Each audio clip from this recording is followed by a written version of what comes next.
Insa, nos chers conjoints, chers invités, les membres du SINFAM, bonjour. Tey ñoo leen woolu woon fii di leen présenter association SINFAM bi nga xam ne judd na le mois d'octobre, le 16 octobre 2016 sud stade Lat Dior et environ jigéen ñoo xam ne la dañoo taxaw dindi barrières yi ñëpp xam nañ ne quartier yu bees yi léegi dañoo tëj seeni bunt ku nekk dekk sa bunt kër taxaw nekk sa point di liggéey tey ñu ne loolu ñun daaneel nañ ko jigéen bu nekk war ngaa taxaw ca fa ngay liggéey ca fa nga nekk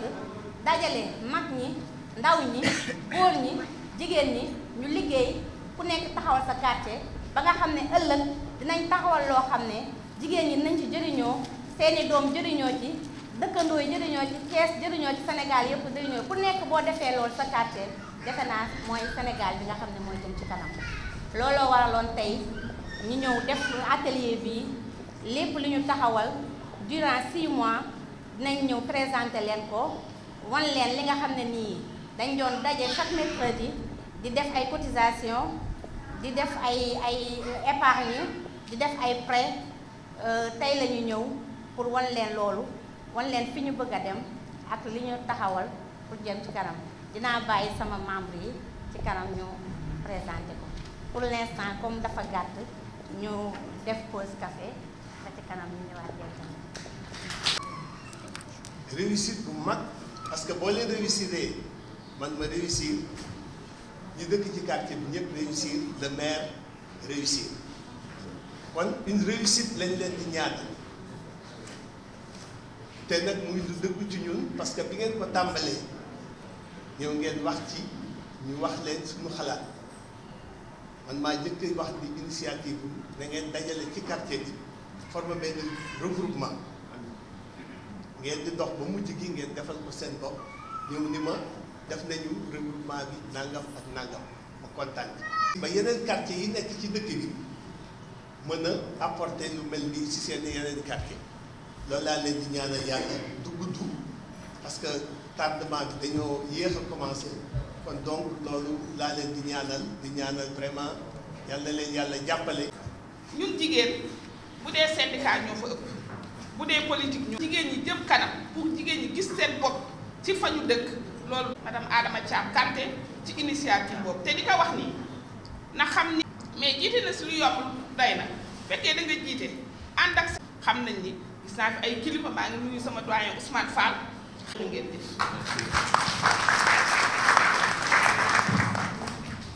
asalaamaaleykum wa rahmatullah taala wa barakaatu ñu ngi nuyu assistance bi ci salle bi mais ñu jiital ci nuyoo yi ki nga xam ne mooy parrain activité bi tey bi wala parrain association bi ça dépend le maire Aliou Sow suñu càmmiñ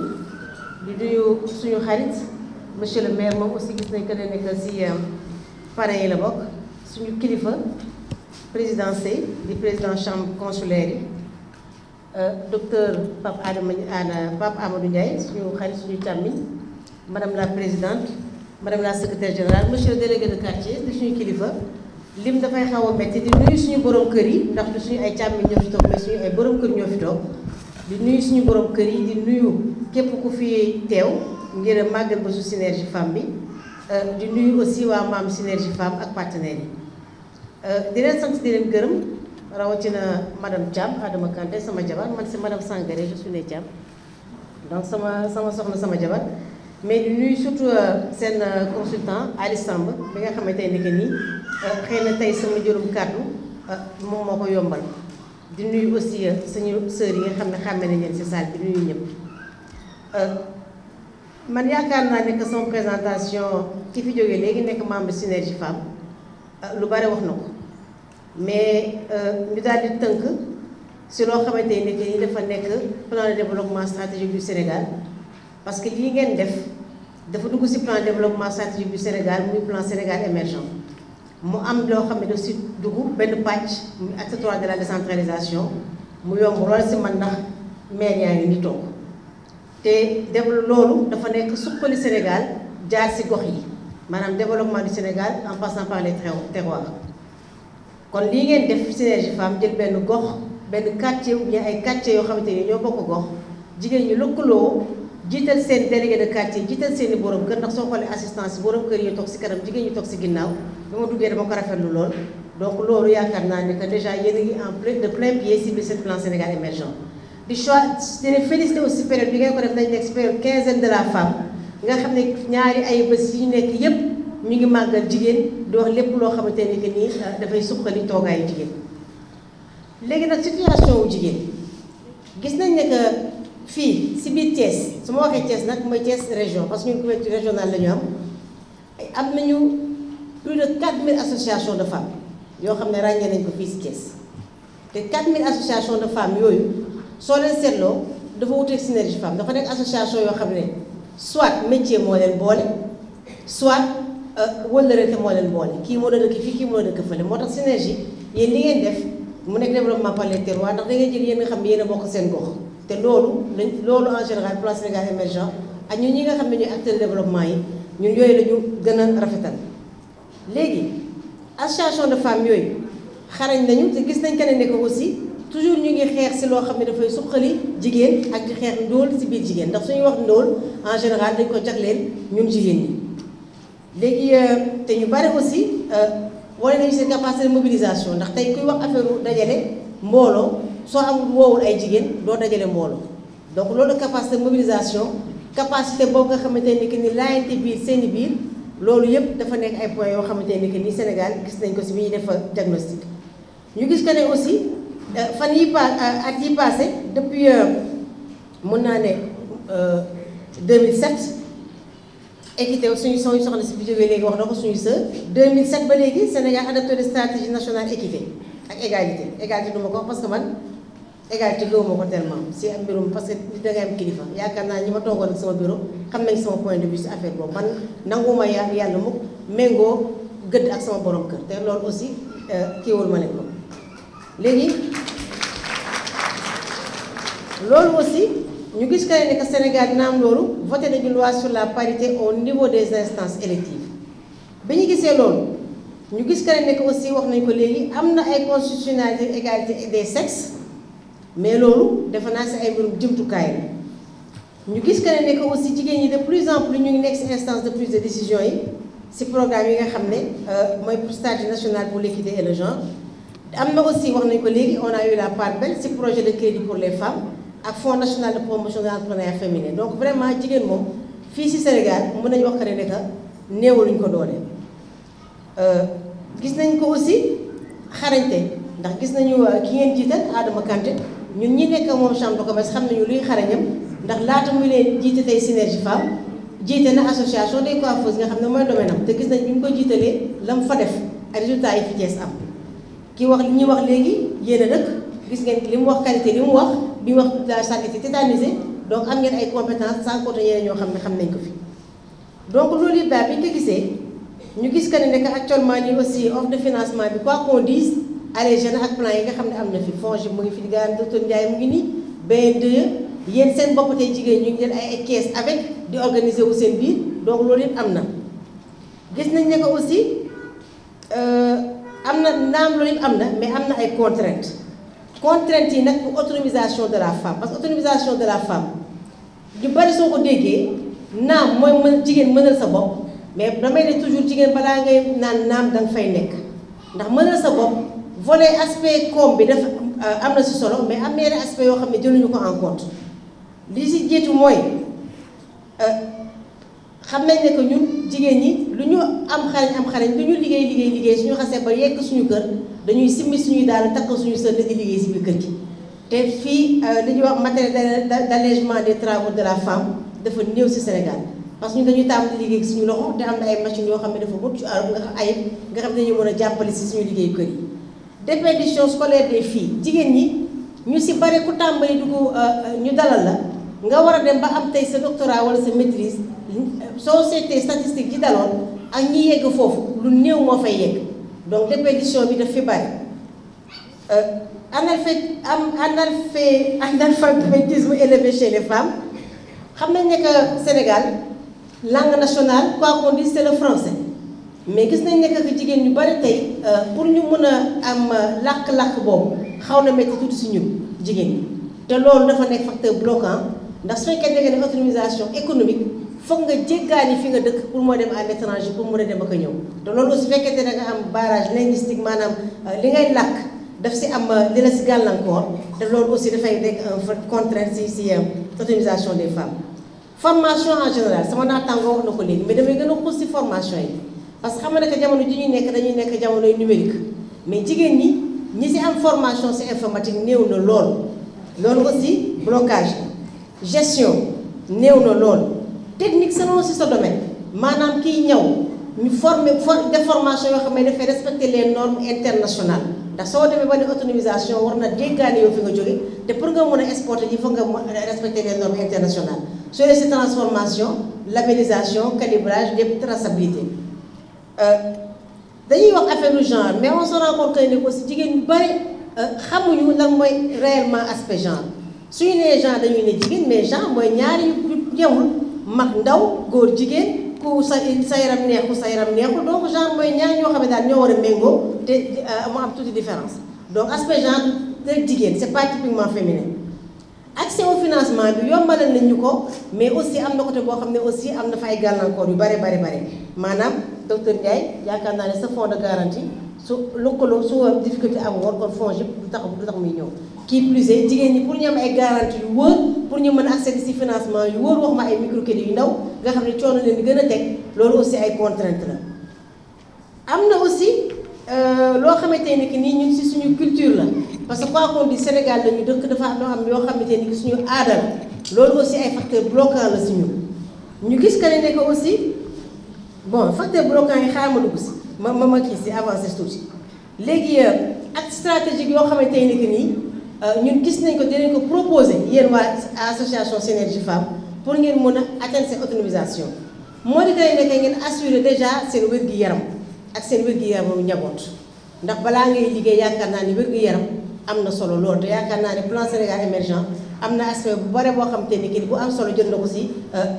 ak composante yi donc wér-gu-yaram seen wér-gu-yaram ak seen wér-gu-yaramu njaboot dafa nekk ñun ay contribution yoo xam ne dañ leen koy jékkale pour que ngeen mën a atteindre seen autonomie beneen boo xamante ni kii nag ba jigéen laa ni yéen dama koy wax te mu nekk lu ma am solo lool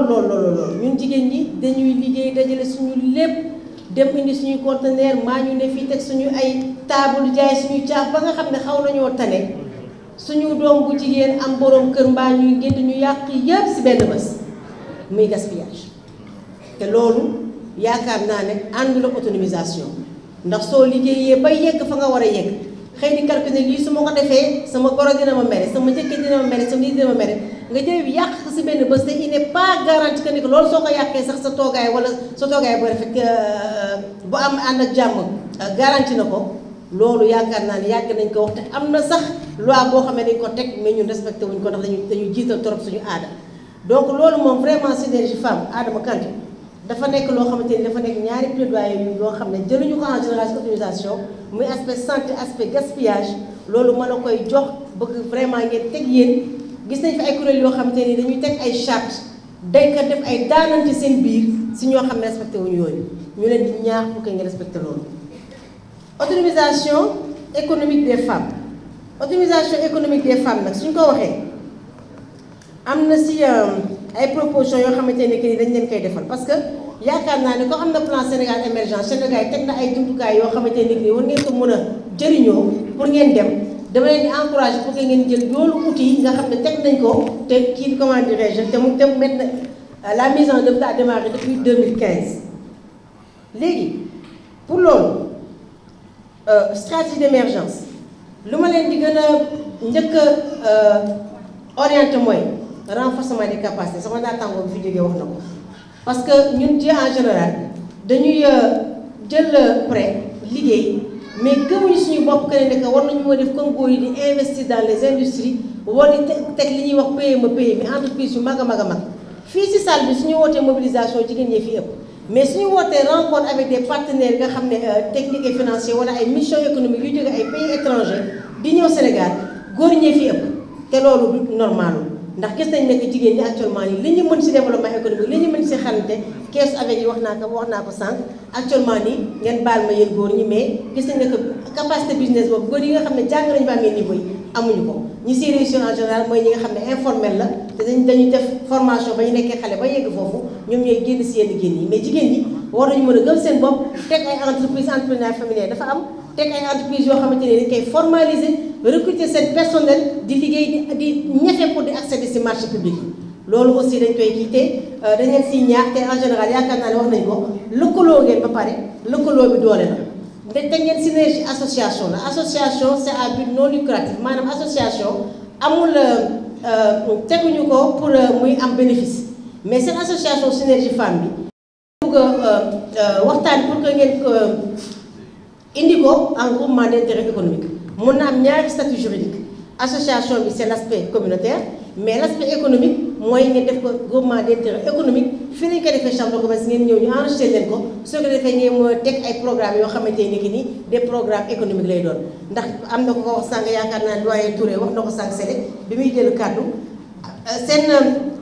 li leen boole dafa sensible ndax mbirum xaalis la te mbirum xaalis fekkete ne que dañuy teggil nit te liggéeyi su loo xamante ne que nii amal na ko njëriñ jural na ko bénéfice ba mu mun si jëriñu mën a fay mën a am autonomie financière doo koy indi problème te da ngeen nekk seen composition dafa xaw a délicat ndax da ngeen bokk dëkk te su fekkee dafa am kenn koo xamante ne ki nii jot na ndogal dog ko si diggante pour mu xaj ci quartier ba ngeen dëkk dafay métti si moom métti si borom këram métti si njabootam donc pour loolu mun a am li may di conseil moom soo leen defee en GIE sama naataango bi it wax na ko mbooloo mooy doole actuellement axe yu bari am na ko si plan Sénégal émergent ak am ngeen ay compétences su fekkee tey nekk mbirum ñaw la soo leen lëkkaloo ñii ñëw ñëpp booleendoo mu ngeen gagné ay marché si école yi ba si jégaane ji si biti en respectant les normes su fekkee tey nekk agroalimentaire la wala agribusiness sax lay wax mun ngeen lëkkaloo defar loo xamante ni que ni am na solo ngeen mën a jéggi Sénégal di exporter ji ndax foire yaa ngi fi salon yaa ngi fi am na ay statut am na ay agence yoo xamante ni que nii ñun si lañ dépendre muy ASEPEX nga xam ne mooy promouvoir l'exportation am ngeen ay cadre communautaire sud wala nord sud UEMOA mu ngi fi CEDEAO ak nord sud yëpp a ngi fi door ngeen mën a accéder si yooyu marché te loolu mooy vraie autonomisation de la femme parce que lu tax ma dugg si aspect yi Ali maa ngi daaneel xam naa ne que 10 minutes nga ma waxoon moo di koy nekk depuis Koura Ndiaye ngi ne depuis quinzaine de la femme 28e édition quinzaine de la femme en 2010 la ñu wax autonomisation de la femme on est en 2017 on parle encore d'autonomisation de la femme donc am na problème am na fu mu sooxee donc problème boobu nag comme nag actuellement ne yàlla dimbali nañu ba fu nekk tuur nañ suñu baaraam xam nañu fu mu sooxee ba léegi nit ñi nangu nañu lëkkalante di liggéey teg des programmes yoo xamante ne ou bien des fédérations sectorielles yaakaar naa ne que si biir synergie femme ku si nekk am na koo sànq am na ku mën lii am na ku mën laa ay xale mu ngi fi même ay jigéen synergie femme dañuy wax mais ay góor des jeunes mën nañ si ngeen leen si dugal parce que aspect boobu aussi maanaam bu fekkente ne que les femmes ñoo dominé mais jeunes yu góor yi wala mën nañ si dugg parce que ku nekk indi sa compétence indi doole surtout parce que quoi qu'on dise ay mag lañu suñu doole muy wàññeeku donc loolu su amee ngeen teg ay programme structurant teg ay projet structurant defarandoo lu mag a mag a mag loolu yaakaar naa ne di ngeen mën a aspirer à l'exportation di ngeen mën a aspirer au marché national mais au marché international te loolu yëpp ay aspects yooyu la donc amoon aussi les 2 derniers points loi sur la parité wax nañ ko dañ leen di ñaan am wax na ko sax sànq yaakaar naa ne war ma si dellu si mais man ma kii rek parce que loi sur la parité dafa génn mais man dama yaakaar que ne daf ñu gën a sooxal ñun jigéen ñi parce que dafa nekk parité sur dans les instances de prise de décision nga xam dafa nekk parité boo xam ne dafa lëngoo ak dafa politique du parité par la compétence man nag ma leen di ñaan parce que synergie femme dafa nekk association boo xamante ne que ni man bii ñoom Adama Kanté Ali ñëwee dama si yëg sama bopp te dama leen fas yéene gunge j'avais pris des engagements dans ce sens bi ngeen duggee sama bureau ngeen def approche qualité bi mooy que ne que naam di ngeen boole politique mais boole aussi formation technique yoo xamante ne que ni di ngeen xarañ boo xamante ne que ni su fekkee ne que ñi ngeen di proposer pour ñu dem si instance de prise de décision yi nekk ay jigéen yoo xamante ne que ni seen xam-xam mucc na ayib di xool aussi je vous invite plateau bi dafa xat ngeen xool le plan Sénégal émergent jéem a orienté dès maintenant seen doom yu ndaw yu jigéen ñi ñu si ak si composantes yi xam nañ ne que par exemple ma joxe par rapport à la formation parce que ñun dañuy génn te gis nañ ne que formation dëkk yi nga xam ne dañu am seen économie dafa jëm si kanam dafa jéggi dayoo dañuy def formation bu ñuy wax formation duale président Sey xam na ko parce que moom mu ngi koy liggéey formation duale mooy da ngay def formation classique li ngay def BABA mais di jàngale métier en même temps nga xamante ne que ni xale bi su génnee rek automatiquement moom elle est employable parce que formation bi dafa méngoo ak demande bi nga xamante ne que mooy demande bi société yi ne ngeen xool plan Sénégal émergent am na plateau technique plateau comment dirais-je médical bu war a ñëw Dakar war nekk campus bu mag a mag boo xamante Thiès bokk si campus yi nga xam ne dafay jël plateau technique médical yooyu donc plateau technique médical yooyu tey may joxe benn exemple su fekkee ne tey suñu doom yi tey formé nañ leen déjà ñu dugg si domaine santé plateau boobu su ñëwee dañ si mën a dugg li mun see liggéey te loolu yëpp autorité système stratégie d'automatisation la ndax lu tax may wax loolu man fii souvent je reçois des stagiaires yoo xam ne seeni doom lañu samay doom lañu dañuy dem ba am master mais suñu duñu am liggéey parce que dañuy am master mais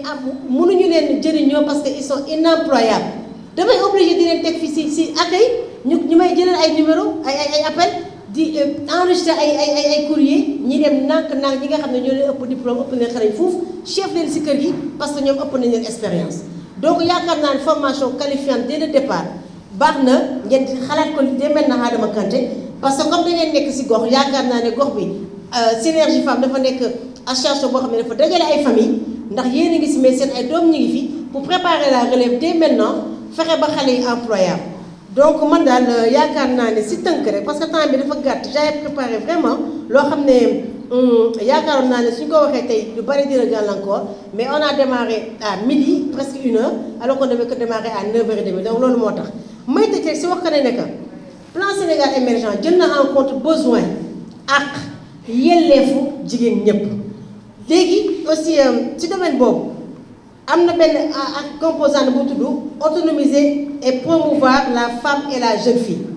suñ fi jógee dama leen di invité Ali ci seen plan d'action ngeen programme benn atelier boo xamante ni que de formation ak de sensibilisation su ko defee soo leen ñëwee avec sama collègue yi nga xam ne ñoo nekk chef de service régional de la planification ak chef de service régional de la statistique fan yi ñu ñooy animé les panels quinzaine de la femme ñu ñett ñi ngeen ñëw ñu tojal leen ko ndax ngeen mën a xam nan ngeen si mën a jëriñoo si plan boobu parce que plan bi mu ngi fi outils yi mu ngi fi financement yi ñu ngi fi jëmtuwaay yi ñu ngi fi te y a une part belle pour les femmes donc loolu daal te ma leen di féliciter aussi di féliciter le maire Aliou Sow parce que yaakaar naa ne yow approprié acte 3 moo tax nga nangu parrainage bi parce que xam nga ne c'est le développement par les terroirs ñun aussi daanaka si yow la ñu dépendre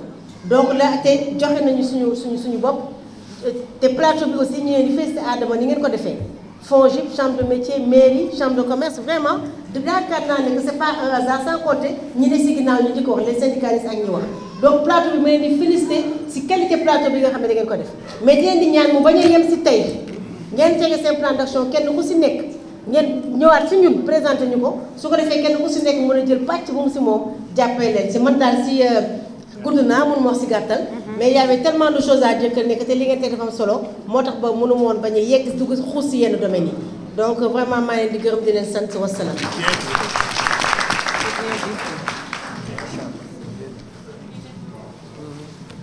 merci madame Sangaré taxawaay bi rafet na njëkk nga def sa action ba ñu joxee saa et Fatou Kiné ont parlé pour moi parce qu'en réalité elles sont derrière moi. Elles sont derrière moi, je vous dis franchement, en termes de travail et tout. Donc, ce n'est pas pour prendre la parole, mais plutôt pour des belles précisions. Madame Fatou Ba Fall, il y aurait notion synergie. Mais il faut que préciser une synergie dynamique. Nous avons une synergie femme, mais doxalin boo xam ne dafa am ñetti acteurs famille ñoom ñooy fer de lance. Donc il y a synergie femme mais mu am beneen acteur bi nga xam ne mën nañu wax gannaaw yàlla ak yonent bi ñoo tax femme yi jóg muy la synergie des conjoints. Tous les conjoints sont ici.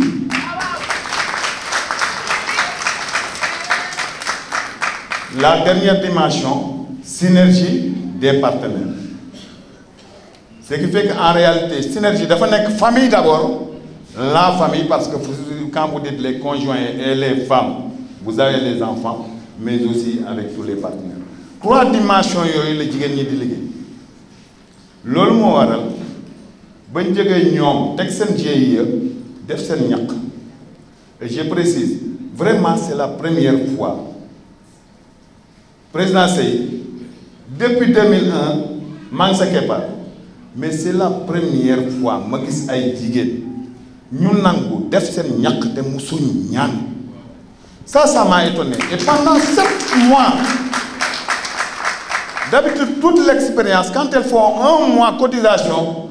monsieur Samb fan la ñuy jëlee xaalis nañ seeti docteur Ndiaye nañ seeti Aliou nañ dañ ci banque yi 1 mois rek suñ cotiser rek commencé nañ seeti Ousmane Sarr ainsi de suite vous les connaissez monsieur le maire docteur Ndiaye vous connaissez ça hein? Mais ces gens-là ont dit non on va travailler jusqu'à un niveau on montre et nous allons en partenariat ñoom duñu wax dimbale ma nañ dem partenariat ça c'est beneen dimension loolu moo waral 3 dimensions ci synergie yooyu moo tax bañ defee seen GIE ñu ne duñ ko fa am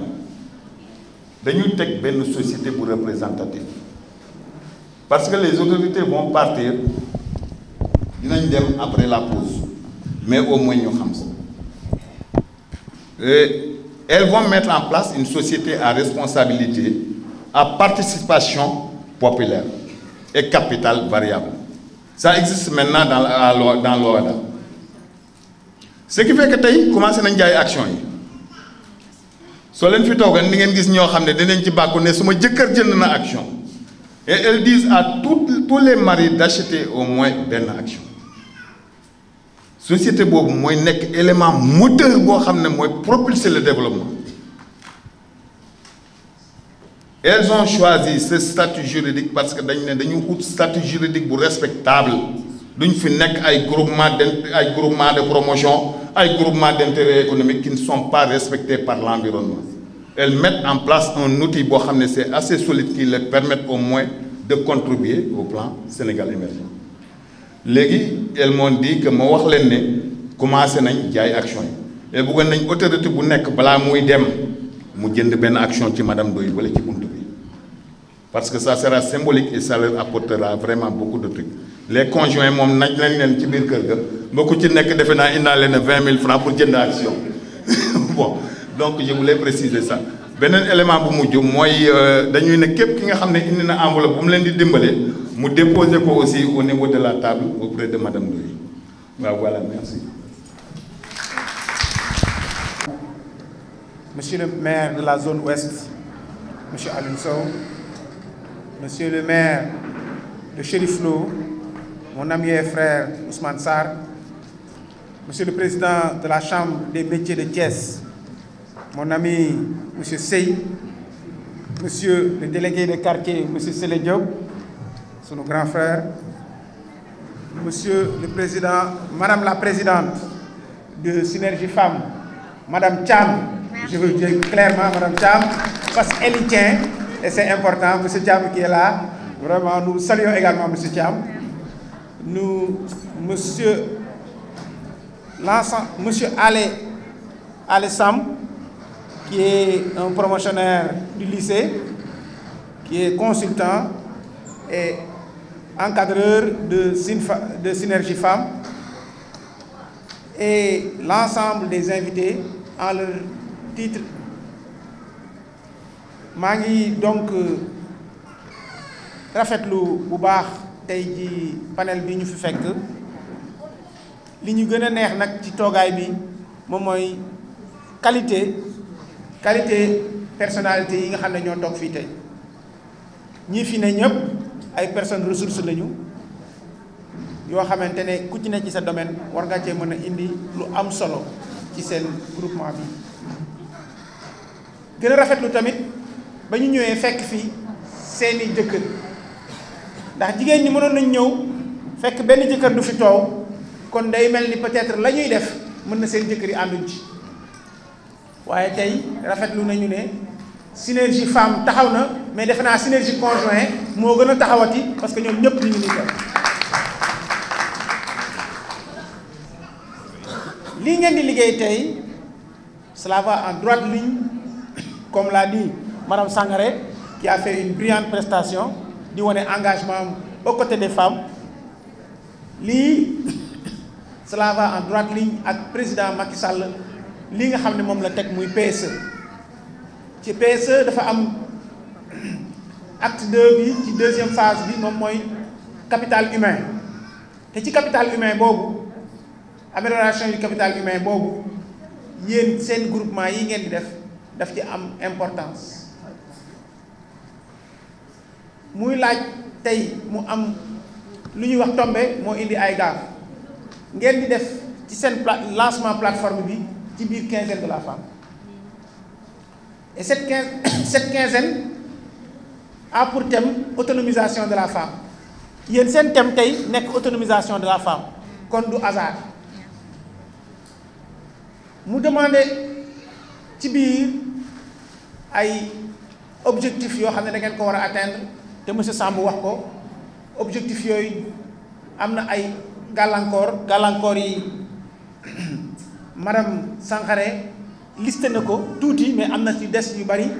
xam naa incha allah di ngeen def ay atelier yu gën a yaatu ñu mel ni madame Sangaré ñëw toog ci pour gën ko yaatal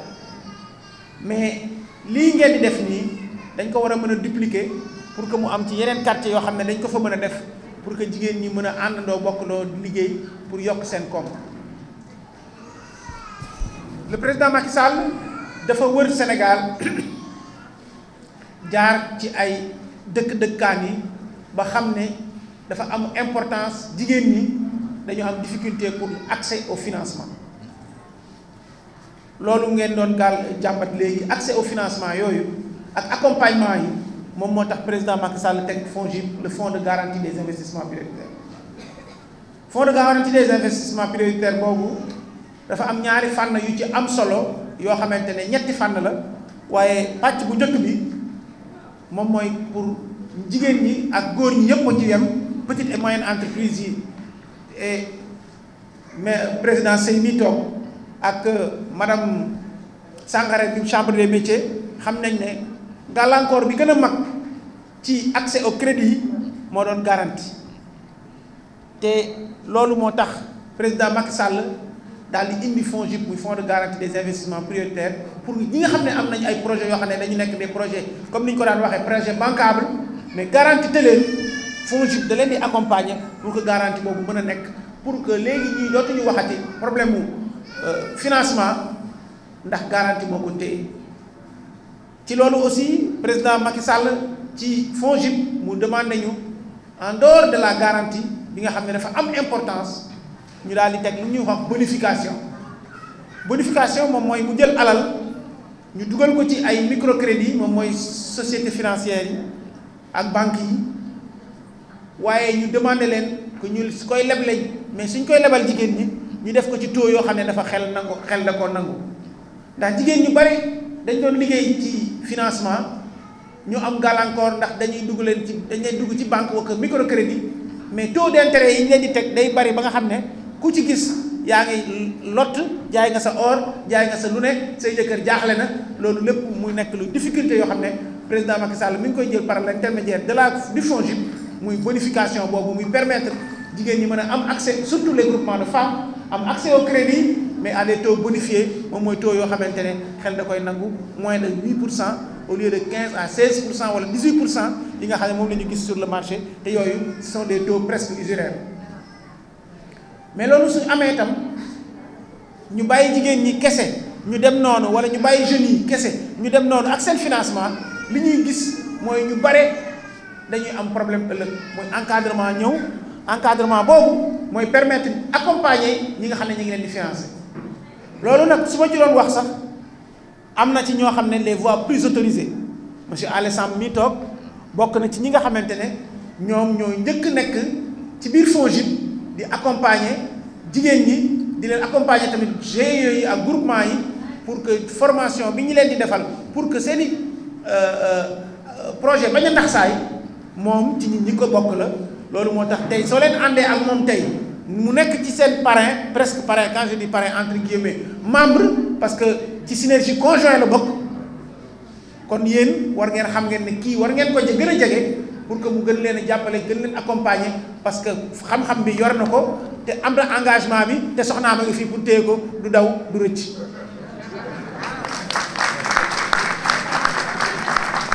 di leen wax ne que donc ñun moom dafa nekk doublement personne ressource parce que xam na nu FONGIP di doxee xam na yan yoon yi ñuy monter projet xam na nu ñu leen di accompagner kon moom su leen jàppalee incha allah li nga xamante ne FONGIP mi ngi koy joxe yëpp yéen di ngeen si mën a njëriñoo di ngeen ko ci mën a am facilement parce que moom xam na yoon wi te dégg naa ne ku bëgg a xam ni yoonu Ndar laaj ko mës a dem Ndar te moom mës naa dem Ndar. di leen wax ne que lii ngeen di def nii ñun ñi ngi leen di ànd ak yéen te ñi ngi leen di dinañ incha allah ci ñi lu mën dinañ leen si jàppale te xam nag ne am ngeen tam seen parrain yoo xamante ne parrain yoo xam ne ñu am maanaa lañu aussi bien le maire Alioune Sow que mon frère le maire Ousmane Sarr ngeen gën a jàppandoo gën a liggéey pour que développement mën a am seen plateforme bi dem ba nga xam ne seen i exportation seen i ay label di dem au niveau international ñun loolu lañ leen yéene loolu la ñuy ñaan ëllëg suñu defee fii ak 2, 3 ou 4 ans suñuy waat réunion de restitution da ngeen di wax ne que genn wàll gi ñi ngi Europe ñii ñi ngi Asie di dem exportation léegi seen i doom ak yéeg seen i rakk ñoo ñëw toog fii ñu ngi leen di sant di leen gërëm moo sant.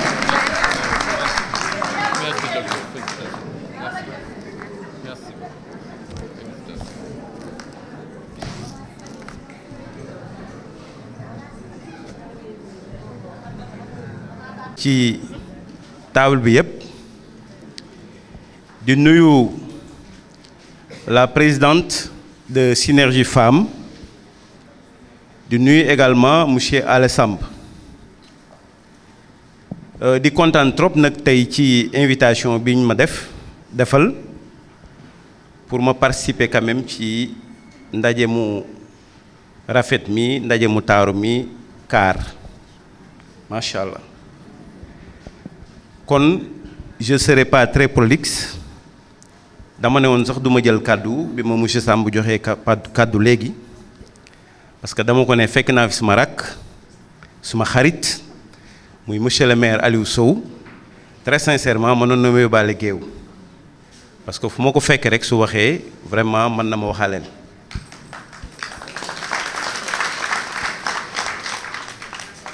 mais ndaje bu mel nii comme ni ma ko waxee léegi rafet na vraiment ñu fixer le fi c'est très important ne serait-ce que pour le souvenir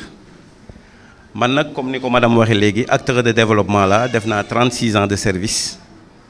yàgg naa si kon lu mel nii su amee du ma man lut di leen ci encourager d'abord féliciter leen ci ni ngeen àndee di ñaan yàlla ànd bi dara bañ ko yàq ànd bi rafet na comme ni ngeen ko waxee ñun ñi nga xam ne ñu nekk seen borom kër wax dëgg yàlla ñun ñëpp rafetlu nañ ko kon ñi ngi leen di encourager et di leen féliciter di wax aussi ngeen gën a laxasaayu ànd te xam ne développement rek moom moo fi nekk wax nañ ko léegi développement ak politique ñoo ànd ñun nous sommes des politiciens certes parce que comme ñi ma xamul man Mor Diouf laa tudd comme ni ñu ma présenté léegi nekk responsable parti démocratique sénégalais fii ci Thiès Ouest kon lu mel nii su amee ñun duñu mën lut maanaam def ci suñu loxo suñu amee aussi duñu mën lut maanaam def ci suñu xel parce que certes l'association souvent est apolitique mais les acteurs ne sont pas apolitiques kon ñi fi nekk ñëpp kenn ku ci ne am na sensibilité mais nag xam nañ ne maanaam synergie politique taxu ko jóg développement moom moo ko tax a jóg loolu vraiment lu ñuy rafetlu la kon ñi ngi leen di encourager encore une fois te itam maa ngi engagé wu fii pour wax leen ne par exemple kenn ku ne xam na lu ñuy wax mbéy mu sell kon bis ni que tey yéen waa synergie maa ngi leen di may 5 formations yoo xam ne dafa nekk formation gratuitement en micro jardin ngeen jël 5 personnes yoo xam ne moom ngeen seet ñu xaw a xarañ ci wàllu mbéy wala ñu ko bëgg suñu andee dinañ leen former gratuitement en micro jardinage su ko defee ñoom ñu nekk les femmes pilotes su ko defee mu dem au niveau de kon maa ngi leen di sant di leen gërëm vraiment du ma guddal li ci des damay bàyyi ak sama rak mu àggale ko je vous remercie. merci beaucoup jërëjëf yow li nga defoon rek doy na boo ci doon leen day gën a xëj kontaan nañ bon.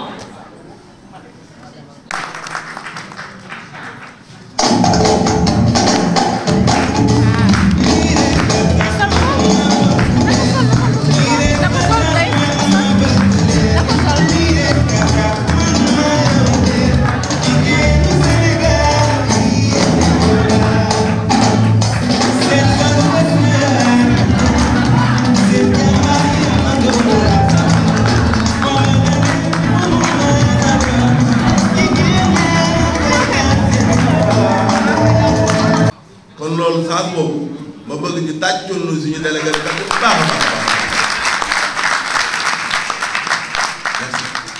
parce que bu ñu ko waxee yaakaar naa ñu bari kenn du ko fekk parce que boo ñëwee sama commune 59 délégué de quartier laa jiite kon bu ma nee délégué de quartier bi délégué de quartier rek ci délégué de quartier yi kon nit ñi duñu ko weddi ah loolu nag sans monsieur le maire la ñu nuyu suñu délégué de quartier di nuyu suñu maire maire Alioune Sow tey jii teewal fi maire yi waroon a ñëw yëpp mu ñoom Pape Diop ñoom Diallo maire yi fi nekk yëpp bëgg nañoo ñëw yàlla xam na ko waaye dañ koo xamante ni ko bis yi dafa daje boo fa nekkee rek maire yëpp nga fa waaye kon tey maire yi kees yi ñëpp ñëw nañu kenn desu loolu saas la ñu itam ñu am saas yàlla baaxe ñu ban dëkk si des stades takk fa soxna am fa kër maire bi du suñu maire boobu saas la délégué kat bi suñu délégué kat boobu saas dama dégg suñu sëriñ bu baax ba sëriñ Babacar radiyallahu taala anhu daan wax dëkkandoo bu baax jaral na ma jaay sama kër ñëw dëkk seen moom waaye dëkkandoo bu mel ne ni jaral na ma jaay sama kër pour tuxu kon ñun am nañu chance bañ am ñu mel nii ci quartier bi ci des ñu nuyu président ni mu ñu dalale fii tey ci dalal bu rëy bii ñu ñëw mu dalal ñu jël kàddu yu fi jël ñu ko ci remercier bu baax a baax a baax bi ci des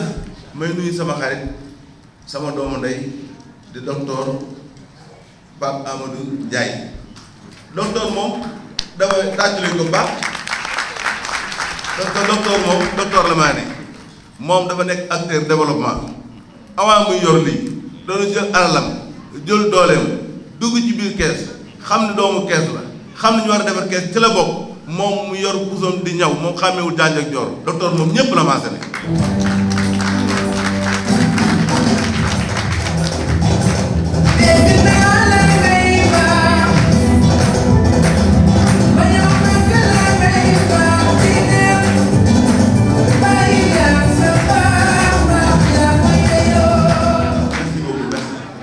kon docteur ñu ngi leen nuyu bu baax a baax parce que yow li la président jox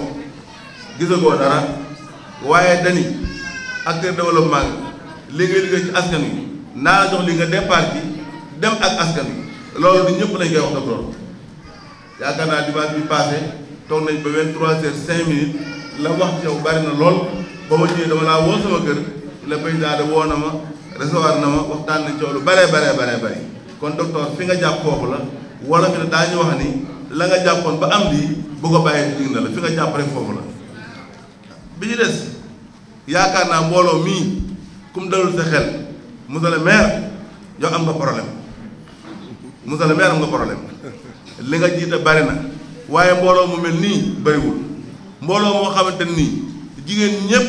kenn ku ci ne jëkkëram a ngi fii sëriñam a ngi fii dikk jiitu ñu topp ci seen ginnaaw nekk sa ginnaaw monsieur le maire boo tëddee ne la war sa ginnaaw ba nag li yomb monsieur Samb dan lay sant di la gërëm dan lay sant di la gërëm parce que kat acteur bu mel ni yow waxuma ni kenn ku ne soxla na ko waaye maire bu mel ni maire ba ne soxla na ko man de ma jógee fii dinaa dikk waxtaan ak yow àbb la sama maire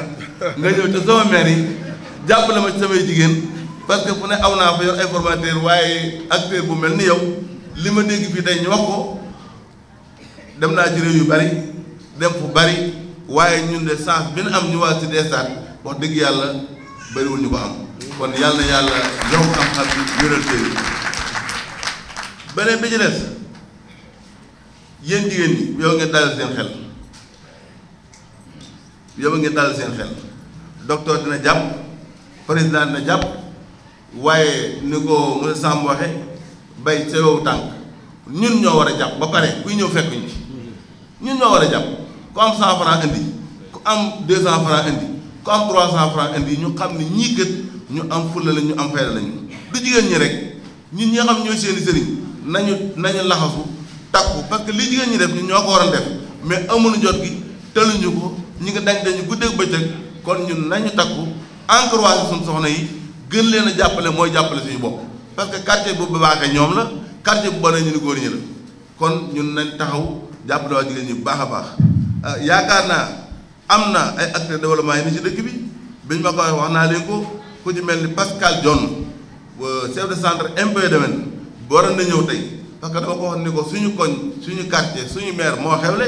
moo woote te bëgg naa nga ñëw jàpp ci gis naa ni ngay jàppalee waa dëkk bi kon na nga ñëw mu ni ma tey dama xat mais am naa yaakaar ne bala ñuy tas dinaa ñëw sama loxo dina ñëw sama participation dina ñëw kon ñun ñu dalal suñu xel baax xam ne acteurs yëpp ñu ngi leen di wër pour ñu ñëw jàpp ci suñu quartier parce que nag buñ sañoon Sénégal kees ji gën bu ci kees gënee nag ba pare buñ sañoon nag suñu quartier ci dàq nag kon monsieur le maire maa ngi guddal te war maa guddal damaa waroon nuyoo rek joxe micro suñu délégué bii suñu délégué quartier bii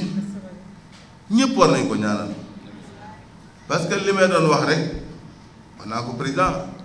ma ni ko délégué de quartier yi war nañ leen a wutal ay oto war nañ leen a daggal salaire parce que tey bu dof bi ñëwee du ñëw kër maire kër délégué de quartier lay dem mu fanaanoo ko xamul lu ca ne xamul am na feebar xamul amul feebar bu sàcc ñëwee jaaxle moo koy fanaanoo kon délégué de quartier yi bu mel ni nag suñu bees nag mu jiitu ci da nga xam ni am nga ñu la jàppale ñu ngi ci sa kanam ñu ngi ci sa ginnaaw bi ñu des may sant madame Mbodj vraiment di soxna délégué de quartier moom guddi bëccëg ba dem mi ngi may woo bi ma nekkee xombal bis bi ñëw na jàpp leen ci koo xam ne ci jàpp Mbodj du noppalu du nelaw guddi bëccëg pour seen bis bi réussir kon kooku mënuñu toog fi tey te duñu ko sant parce que nag ku def lu baax ñu wax ko def leen am na droit noppi ñu sant madame Thiam moom sama séeréer la parce que sama xaritu jabar la ñuy ànd di def lépp mu sonn trop ci bis bi te yaakaar naa ku dégg jigéen ñi fi jël dëkk ca quartier ba kon monsieur le maire yow am nga chance parce que jigéen ñuy nekk ci quartier bi am na ñoo xam ne mën nañ yor Sénégal gi ñu ne mën nañ ko yor kooku nag ñun bu amee chance bu toll noonu kon mbir mi incha allahu rabbi ca kaw ca kanam rek la jëm du am tànk ginnaaw tànk kanam lay am ah xanaa nag bi ci des moom ñu xool ni joxe kàddu gi rek parce que ñu ngi bëgg a guddal te guddal waruñu ndax kilifa gaa ngi ñëpp moom la ñuy déglu tey ji mooy suñu maire mooy suñu président suñu quartier bu baaxee moom la bu bonee moom la te incha allahu rabbi day baax quartier yi nag dañ koy commencé ci kër yi bu ñu defaree kër yi bu kër yi baaxee rek ñu soog koo indi ci mbedd mi bu ñu ko indee ci mbedd mi rek soog koo génne développement nag yaakaar naa yomb na parce que bu fekkee da nga def développement am feuille de route boo jaar yaa ngi dawal oto war a dem Ndar wala Kaolack am nga tëli boo jaar kooku dafay yomb mais boo amul yoon woo jaar virage ci bari day jafe feuille de route bi nag président defal na ko Sénégal gépp muy plan Sénégal émergent kon comme feuille de route waaye ubbil la nga ca soxla nga sàkk ca aw fa dem boo paree nga jël feneen dem kon développement bi yomb na nañu góorgóorlu li am solo rek mooy takku wóolonte bokk ndey bokk bàyyi ànd yëkkatandoo tegandoo junni nit yu mànkoowul nag bu yàggee day tas 10 yu mànkoo bu yàggee dina dem ba nekk ay junni kon koy ngir yàlla nañu ànd encourage suñu soxna yi jàppale leen jàppale suñu bopp loolu daal laa ci doon sànni asalaamaaleykum wa rahmatullah. auzu billahi mina sheytaani rajim bismillahi rahmaani rahim rabbi israh li sadri wa yassir li amri wahlul uqdatan min lisaani yafqahu qawli. mbokk yi asalaamaaleykum wa rahmatullah. ñu ngi yëkkati ngërëm li gën a rëy jagleel ko buur bu tedd bi borom bi subhanahu wa taala mi ñu may ba ngeen amee xel mu rafet bii mu may leen kàttanu dox ko wax ci ak ñi ngeen war a waxal mais it mu may ñu ñi fekkee woon commencement bi yépp ci waxtaan bi ba tey ci mbaaxam mu may ñu fekkee ndorteelu projet bi. damay wax démb ci benn conférence ma ni Mame Malick Sy bu Serigne Mansour day wax ni borom xel mu rafet bi day wax ni yàlla du buur borom la. xam nga buur dañuy wax ci kilifteef mooy yi ñu yor yi nga xam ni amul benn solo ndax xam nañ tàmbali gi waaye xamuñu kañ lay jeex. tey Aliou Sow maire la Ousmane Sarr maire la docteur Amadou Ndiaye am na taxawaayu maire gaa Babacar Pascal waxi noppi te kenn ku ci nekk grade bi nga yor moom mi la ko jox mën ngaa wax ban jour lañ la ko takkal mais kenn mënta waat kañ lay jeex ndax ñibbi tey sa kër yàlla la wóor moo wax ci aaya bu wóor mu ni diggante noyyi ak nokki foofu laa dugal dee. donc suñu amee mën a toog fii tey di waxtaan bay am projet te suñu fanaan wóoruñu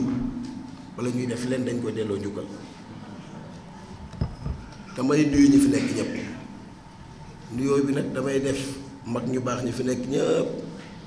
ak keneen ku ci bootu rek ñu jël nuyoo bi teg ko ci loxo imam mu jottali ko ñëpp. ñun ñi féete nii nga xam ne yàlla nu tànn ñi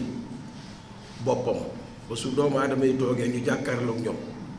ndax ndomb yim ñu tegal lim ñu takkal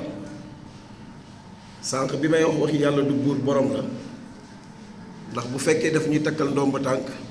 dafa ci am ci aaya bu muy sukkandiku qul illahumma malikal mulk tuutil mulka man tasha yëkkati takkal ñu waaye am na lu mu ñu ci wax de nee nañu bu ngeen yëkkatee seen bopp ba foog ni yéen la ma toog leen seetaan bu mbaar mi dee war di ngeen xam ban jën moo koy téye waaye bu ngeen amalee askan mi njëriñ ma téye leen fa ci boroom nag mooy li muy yëkkati teg ko ci suñu kaw ba tax ñu war a am kanam bu rafet su dalee ci suñu kaw naan inna lillahi wa inna ilayhi rajiun maanaam ni nga amee sañ-sañu am sa gétt jël sa paaka waxtu bu ne nga dem ñor di la ci neex teg paaka ci putam pour bégal sa njaboot moom waxtu bu ko ci neex rek mu tànn kenn ci ñun delloo ñu war ko jël ak philosophie ak kanam gu taaru comme bu ñu defalee leneen naan inna lillahi wa inna ilayhi rajiun waaye war ñu ko def nu wuuteeg ni ko Cheikhul Khadim daan defee lal bi ba mu rafet jël téere yi teg ci kaw féete ci suuf moom mag ñi de jàngale nañ ni bu daan julli lu ko upp wala lu ko jege wala leen lu mu mën a doon lu mën a yàq julli gi du ko yëg waaye loolu it bu amee dañuy wax ni suñu cër yi ñu yàlla jox dañ koy delloo njukkal mais dañuy gëmit ni keneen ku dul moom mënu koo dindi Macky Sall mën na nommer nit dindi ko parce que nomination la Aliou Sow mën na jël big nommé directeur de cabinet bu subaa mu dindi ko mais ak fal yàlla jox ko kenn nga koy def moom kese moo ko moomal boppam te bu koy dugal ci buy fal nit dina ko dugal ci xolu nit ñi ba ñu fal ko ak melokaan bu mu mën a am waaye bu koy folli bu mobilisation sociale bu rëy amoon di tee mu wàcc donc dañuy bañ a shirk bi mooy gëm ni doomu aadama mën na ci yow dara wala mën na la jële fi nga nekk man de yegg naa ci niveau boobu man donc rafetal lañu war a def moo tax ma ne sànq lu ñu mën a entamer dañuy am yàqi lu beru tëju ak fu ñu ko mën defee delloo njukkal borom subhanahu wa taala ba pare nag ñaan projet bi réussir boo ko defee kenn mënta tee projet bi yegg yàlla waxul ni boo ma ñaanee ma may la de man de gisuma ko ci benn aaya dafa ne boo ma santee ma dolli la boo ma santee ma dolli waaye boo ma ñaanee ma may la dama jóge bëgg dem raw bi sëñ Babacar benn waaye ne ma waaye yow monsieur le maire yàlla moom magasin bi est-ce que jeexul ma ne ko luy loolu mu ne ma dëkk bi ni mu méttee ñu naan yàlla nee na soo ma mayee ma dolli la lim ñuy dolli balaa mu koy xaar ba mu ñuy dolli te mu ñu ko jox léegi ma ne ko daf ñuy nattu pour seet est-ce que am nañ ñi ko muñ ba yegg fenn fi nattu nag fu ne lay jóge dañuy nuyu ñi fekk ñëpp di wàcce suñu bopp ci ndomb tànk yi ñu yàlla takkali mais dañuy fexe ba liggéey grade bi tax tey nit ñi fëx jëm Touba ak fëx jëm Tivaouane mooy grade du serviteur Cheikh Ahmad Bamba de boo nee Xaadimu Rasuul tant yi tas te du lenn su dul serviteur du prophète Mohammed sallallahu alayhi wa sallam donc tey bu ñu toogee fii man j'ai eu le cœur gros bi ñu Moussa Samb taxawee fii dama ne kii de xaw ma kuy mbokkam waaye li mu nekk bu mu ci jóg bu ñuy wax serviteur moom mu ngi ci Sénégal nag ñoo baaxoo bu nit ñi def lu baax ci koñ yi kenn du leen gis bu at bi jeexee jëm jël Samb sora baare bu kenn xamul ngeen jéggal ma teg ko fii ci kii naan dañ koy nommer meilleur Thiessois te ñii ñooy les meilleurs Thiessois il faut le reconnaître être meilleur parmi fi nga nekk du am station de responsabilité mais c'est mooy ñu sentir la ci ay orientation ci lu mu mën a nekk nit ñi sentir ne kii mu ngi fi ba su dara dikkee ci koñ bi rek xel yëpp ne ah nañ dem ci monsieur Samb nañ dem ci délégué de quartier nañ dem ci soxna diw nañ dem ci soxna ñooñu ñu am njëriñ mais di kuy nekk di toj samar yeeg di toj stade yeeg di toj yooyu bu ñu la defee meilleur Thiessois ça fait mal bu ñu la defee meilleur Sénégalais ça fait mal les meilleurs sont entre vous c'est des gens qui ont d'excellentes idées di ko def sans bruit sans tambour ni trompette mais xaaruñu su dul fayu yàlla parce que kenn ci ñu mën dafay moroom ñaanal rek nga ko mën mais yàlla moom mën naa fay bi ñu jëlee mairie bi nag dañu amoon lu ñu waxoon ak population yi te yàlla def na ba soxna Adama moom ñoo bokk bàyyi waaye comme jaay na sant bi nee na léegi nag càmm gi di fës dañ ciy jaare féliciter suñu grand frère mais dañuy wax rek ni tey lii ngeen taxawal man bi ñuy wax programme yoonu yokkute gëmuma ko woon man bokkuma APR man Idrissa Seck laa àndal mais président de la République mooy sama président su tegee plan ci plan bi laa bokk parce que dama yor responsabilité yoo xam ne man ministre du sama kilifa man président mooy sama kilifa ministre bu nekk benn domaine de compétence nga am man 9 laa yor yoo xam ne ci président la jóge donc man Macky mooy sama kilifa na leer ba ñuy wax yoonu yokkute lu tax gëmuma ko parce que kenn ku nekk da nga xaaroon ci président mu yëkkati defal la nga dem mais ba ñu nee plan Sénégal émergent ku nekk la la intéressé ci territorialisation des politiques publiques di nga xam ne lii mujj sama cër nga dox ko donc moi je me retrouve beaucoup plus dans le plan que li ñu doon wax bu njëkk mooy yoonu yokkute ku nekk croiser ses bras di xaar ci Macky lu mu la jox nga dem mais yàlla mi bind sax defu ko suñ Fallou Mbacke mu baax ma daraan wax ne juróom-ñeenti baadoo la boo leen bëggee dimbali fukkeel la donc mënuñu nekk ci programme yoonu yokkute ku nekk croiser sa bras toog mënul nekk président Macky Sall Idrissa Seck Ablaye Wade boo leen boole woon ci biir palais bi ñoom ñëpp ñu nekk président mënuñu loolu il faut que l'on dise la réalité au Sénégal mais dans le plan Sénégal émergent tey man en tant que maire am na lu ma ci intéressé loo xam ne man sama devoir la pour la comme li ñuy wax territorialisation des politiques publiques loolu man la intéressé donc su ma ko defee c'est la réussite du plan Sénégal émergent la intéressé Babacar Pascal pour le kii mu def ko la intéressé keneen la intéressé keneen et le plan on peut le réussir mais je me suis dit que des fois damay déglu sax ñu nekk APR ñuy wax wala ñu ànd ci mouvance présidentielle j'ai dit que ces gens là n'ont pas compris non ils n'ont pas compris parce que suñu naan woy président teg na plan Sénégal émergent dina président mënu ko def mais c'est de l'utopie en fin de compte. Il faut que ñun ñu reconnaître que ce plan-là nous interpelle tous en tant qu'acteurs, mais pas en tant que politiciens, mais en tant qu'acteurs. Parce que quand je suis le maire de tous les administrés de la commune Thiès-Ouest. Je ne suis pas le maire de Réumi, ni le maire de l'APR, ni un autre maire. Et dans ma démarche, les gens doivent le sentir.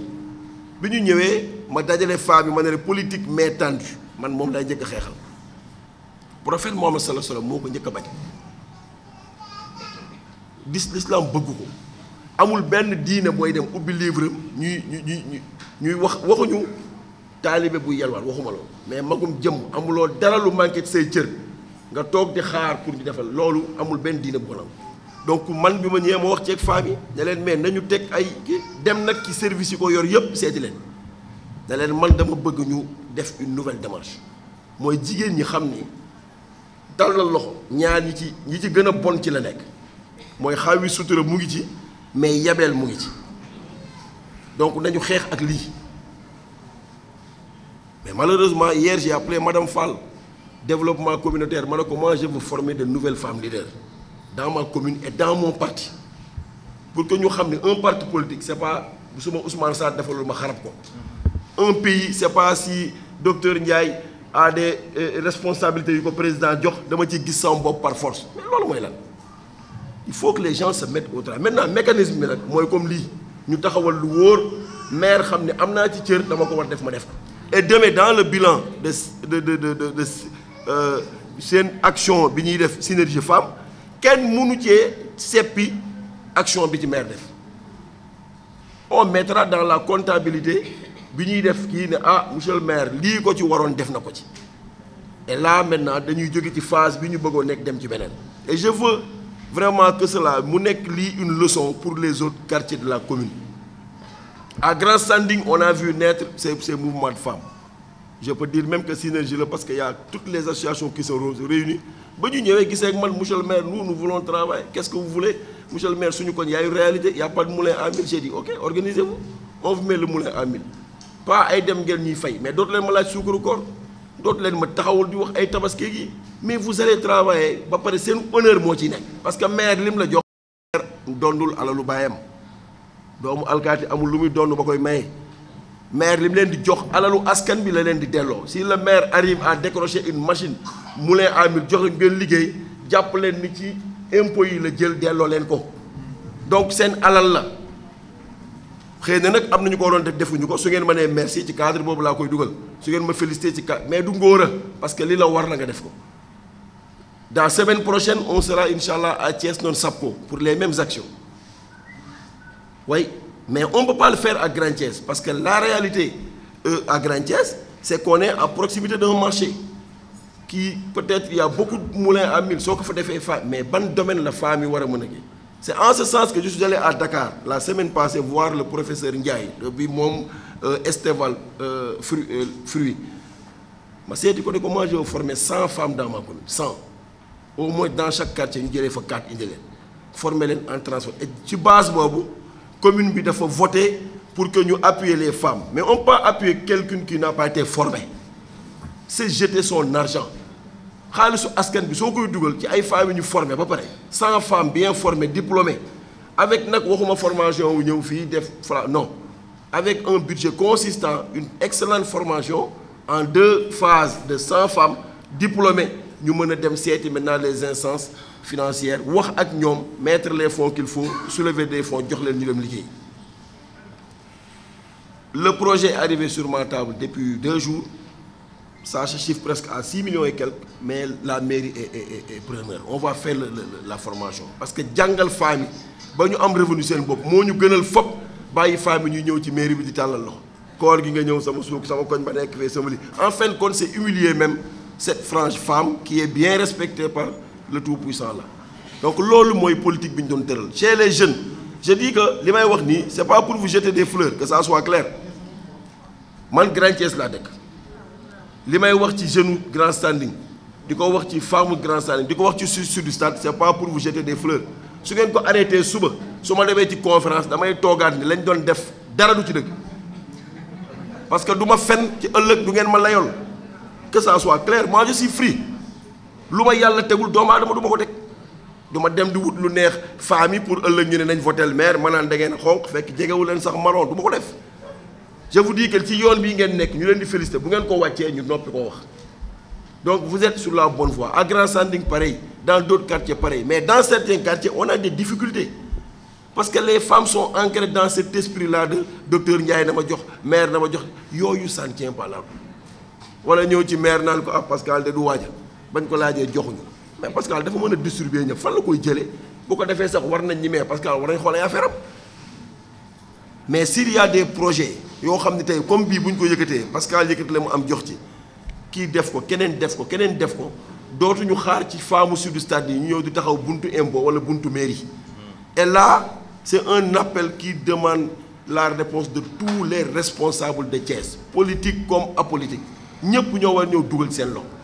man loolu laa gëm li tax nag biñ ma ko waxee dimanche la c'est difficile dama daw ñëw hier kii xam na ci dara presque may tëdd 3 heures du matin passé ci ay gàmmu ak ay conférence lay fanaan parce que man mairie bi luy gàmmu maa koy présider sama bopp luy toj ay sabar am na ñeneen ñu fay dem waaw parce que man su ma demee ci sabar ba ma waa kër Thierno Abdoul Sall gisee dañu am gàcce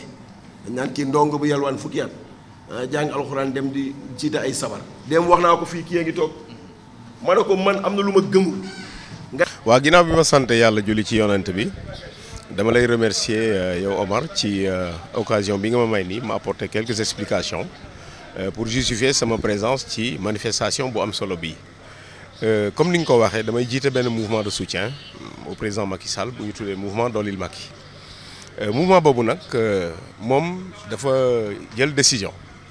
ne bépp initiative boo xam ne dañ ko yëkkati mu jëm ci lu mën a soqali jigéen ñi lu mën a soqali xale yi moo xam góor ñi moo xam jigéen ñi la bu ñu ci boolee dañ ciy bokk bu ñu ci boolewul dañ ciy bokk parce que sunu devoir mooy def lépp pour que politique bii ñuy def di ko def au profit du président Macky Sall mën a am njëriñ ci population yi def naa loolu lañ tuddee politique de développement te ñii lii ñu yëkkati donte ay maire lañ ko parrainé ñoom bi ñu invité dañ leen wax ne dinañ teew parce que bokk na ci sunu liggéey appuyer ay groupement ay association yu mel nii pour que véritablement ñu mën a yëg seen bopp ci li nga xam ni moom la ñu président Macky Sall sant fii à Thiès. waaw li may njëkk a rafetlu d'abord mooy initiative bi heureusement que président de la République bi mu gisee ni mouvement de soutien yi ñu ngi liggéey bu am solo à Thiès ci wetu APR mi nga xam ni yàgg na di fa liggéey pour yaatal mbooloom bi président gisee loolu ni ko Abdou Mbow waxee moom moo joxe instruction pour que responsable APR yi rencontrer les responsables de mouvement ñu waxtaan parce que échéances yi ñu jëm dañu doon ay échéances yu am solo ay échéances yoo xam ni ñun suñu premier souci mooy fexe ba président Macky Sall gagner les 2 députés du département de Thiès loolu nag yëkkatandoo tegandoo doon benn bokk xalaat bokk yéene moo ko mën a maye ndokk nag ba président santaane pour que responsable APR yi wooñu ñoom woo nañu daje nañu waxtaan nañu premier waxtaan bi la premier njëlbeenu waxtaan moom maanaam premier gisee du ñàkk peut-être quelques couacs yoo xam ni bu beneen yoone dinañ fexe ba lu mel noonu du am parce que nag aussi bu ñu waxtaanee waxante dëgg c'est vrai que mouvement yi bëri na à Thiès mais mouvement am na ak mouvement am maanaam je veux dire que mouvement yëpp bokkuñu nañu seet ñi nga xam ni ñooy liggéeyal en réalité le président Macky Sall fii ñu ràññee leen ci terrain bi ci seen jëf ak seen capacité de mobilisation ñu waxtaan du ñu exclure ñeneen ñi nañ leen boole mais quand même kenn ku nekk jox la sa gëdd jox la sa cër du question ay jiitu ak ñàkk a jiitu sax li am solo rek mooy ñun ñëpp nañ doon benn bokk liggéey li mouvement yi liggéey ñu boole ko ak li nga xam moom la APR liggéey ñu jébal président Macky Sall merci beaucoup